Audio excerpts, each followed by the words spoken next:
Sir உங்களோட insurance policy expire.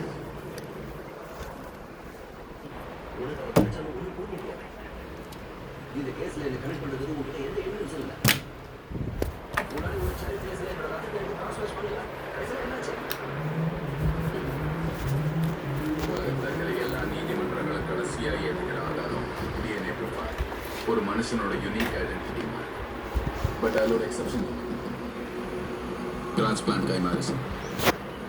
Cancer ட்ரீட்மெண்ட்டுக்காக ஒருத்தரோட phone மேரோவை இன்னொருத்தர் தானே வாங்கிட்டா அந்த பேஷண்டோட டிஎன்ஏ அப்படியே இருக்காது, டோனரோட டிஎன்ஏக்கு மாறிடும். ஆனால் அதே சமயம் அந்த நபரோட முடியையும் நகத்தையும் தோலையும் ஏன் நபரோட எபித்திலியல் செல்ஸ்லையும் கூட அந்த நபரோட பழைய சொந்த டிஎன்ஏ தான் இருக்கும்.